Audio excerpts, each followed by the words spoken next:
Bonjour et bienvenue à tous pour cette nouvelle affaire.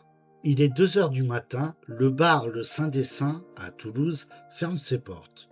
Enlacés l'un contre l'autre, Martin et Mila se retrouvent sur la place Saint-Pierre, au milieu de tous les fêtards qui quittent l'établissement.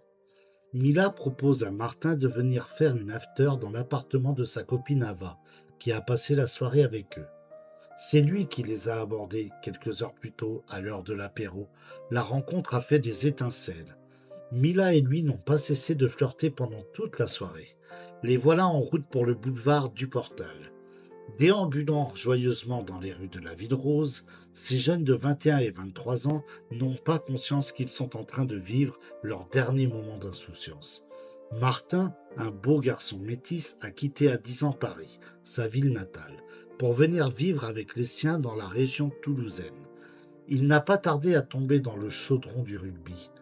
Après plus d'une décennie passée au club de Saint-Lys, il joue depuis la rentrée 2024 en Fédéral 3.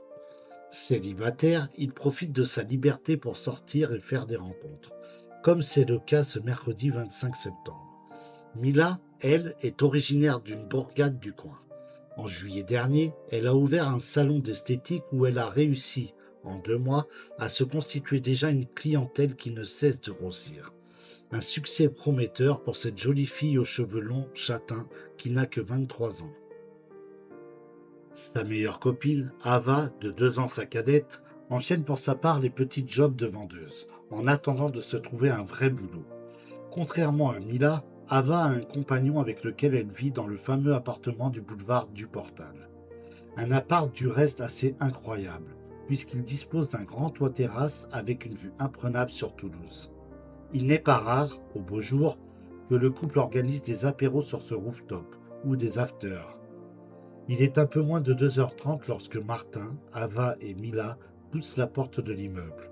Ce soir-là, le copain d'Ava n'est pas là. La soirée se poursuit au 5e étage, à l'abri des regards. 2 heures plus tard, des passants font une découverte sinistre au pied du bâtiment. Sur le trottoir, un jeune homme gît torse nu, les membres brisés, la tête en sang. Pompiers et SAMU, rapidement sur place, prennent le blessé en charge. Les multiples fractures qu'il présente laissent peu de doute. Martin, puisqu'il s'agit de lui, a fait une chute de plusieurs étages. Reste à savoir dans quelles circonstances. À l'aube, la police toulousaine investit l'immeuble. On frappe aux portes, tirant de leur sommeil les habitants. Parvenus au dernier étage, les enquêteurs tombent sur Ava et Mila. Les 2 jeunes femmes, encore alcoolisées de la veille, prétendent dans un premier temps ne pas connaître le blessé. Mais leur explication maladroite et hésitante intrigue les policiers. Ils insistent et finissent par entrer dans l'appartement. Dans la machine à laver, qui n'a pas été lancée, ils trouvent le t-shirt de Martin. Une preuve suffisamment compromettante pour qu'on embarque les 2 filles. Après une étape en cellule de dégrisement, elles sont interrogées et reconnaissent cette fois avoir passé la soirée en compagnie de Martin, au Saint des Saints. À leur invitation, plus tard, le garçon les a suivis jusqu'à chez Ava. Et ensuite, rien. À en croire les 2 copines, elles auraient juste bu quelques verres supplémentaires avant d'aller se coucher. Et c'est donc pendant qu'elles dormaient que Martin serait tombé du toit-terrasse. Un coup de folie? Un suicide? Mila et Ava affirment n'avoir rien vu ni rien entendu.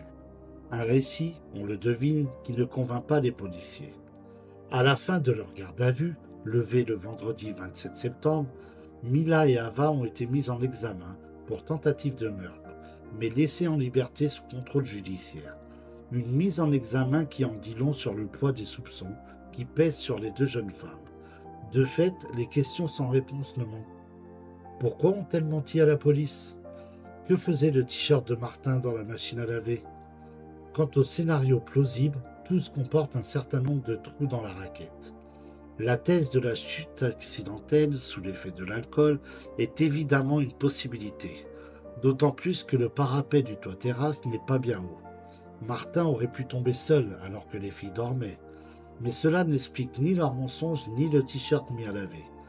D'après les témoignages recueillis à son sujet, Martin n'avait jamais eu le moindre comportement inapproprié envers une femme. Admettons pourtant, par pure hypothèse, qu'abusant de la situation, il ait agressé l'une des deux jeunes filles.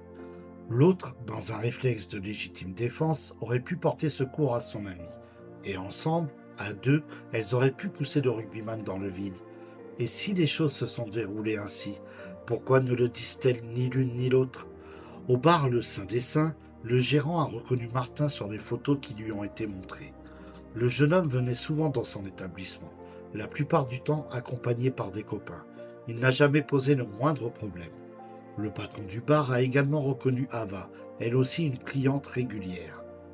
Il a confié avoir été contacté, trop tard, par la PJ toulousaine qui souhaitait récupérer les images de vidéosurveillance pour la soirée du 25 septembre.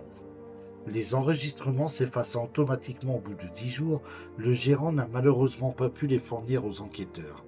À l'heure actuelle, toutes les hypothèses sont encore sur la table. Les jeunes femmes restent présumées innocentes et Martin se trouve toujours entre la vie et la mort. Merci d'avoir suivi cette vidéo. Si cette histoire vous a touché, n'hésitez pas à vous abonner et à activer la cloche pour ne manquer aucune de mes prochaines vidéos. Prenez soin de vous et à très bientôt pour une nouvelle affaire.